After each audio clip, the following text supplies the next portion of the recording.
Hands can be so hard to draw. I've certainly had my struggles with them. Even very experienced artists can have a hard time with them. I've done a few videos in the past on how to draw hands, but this video is going to be a little different.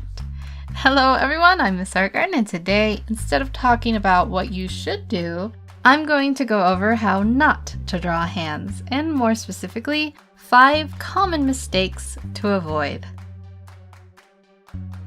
A quick disclaimer, there's a ton of different drawing styles out there, and therefore a ton of different ways to draw hands. This video caters more towards the realistic way of drawing hands, such as in comics, anime, and so forth, rather than the more cartoonish ways, i.e. the 4 fingers in a glove type. So let's get started. Number 1, no more sausages. Fingers kind of look like sausages, right? Or maybe not.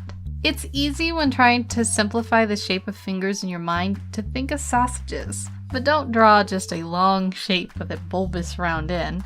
Even the old school cartoon style had fingers with a little more shape than that. It usually looks better if you draw the fingers slimmer and either give them a semi-pointed end for a delicate hand, or a square end for a more robust one. If you look at your own finger, you can see the back of it is actually very flat compared to the front, where it has a more rounded and padded out area. Consider this when thinking about the shape of your fingers you're drawing, especially from the sides. Number 2, gluing fingers together is a party foul. If you take some time to study your own hand, you'll notice the fingers are almost always spaced apart in any position, even if just by a little bit.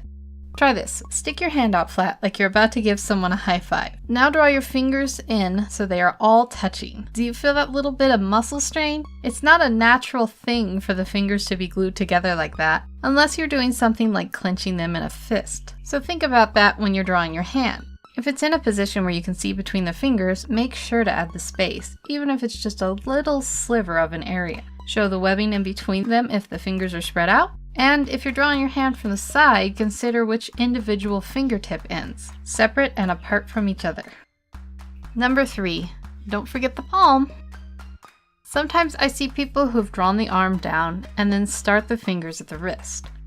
I think sometimes when people are drawing, they think of the fingers being the main part of the hand. But proportionately, they're only really half the hand. So if you want to step up your hand game, I would suggest starting with the palm. Make sure it's shaped right first before you add any of your non-sausage-like fingers. Number 4, size matters.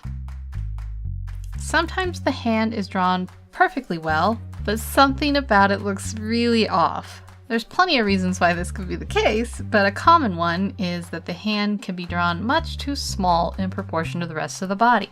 I've noticed this typically happens when it's drawn in a compressed way, like if it's resting on a hip. Generally, the rule to know is the hand should almost fit over the face of the person you're drawing. Even if the fingers are curled in, or it's being foreshortened, don't forget to give it a good size. Number 5, don't hide the hands.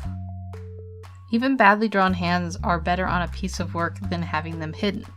Someone might glance at them, see their fault, and move on, but if they're hidden, especially in an awkward way like behind the back in a weird pose, it becomes downright distracting. It takes away from every other good thing about the drawing because people get hung up with thinking about why they're hidden. And besides all that, how can someone get better at drawing hands if they always avoid them and never get any practice? My philosophy is it's better to have a badly drawn, misshapen hand than one that is awkwardly being hidden.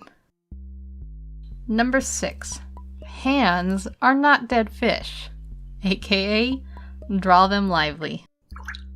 People communicate through their hands. They gesture wildly when angry or excited. They clutch them close when feeling vulnerable or sad. Hands can express our thoughts and feelings even more than words sometimes. Keep hands interesting when drawing them.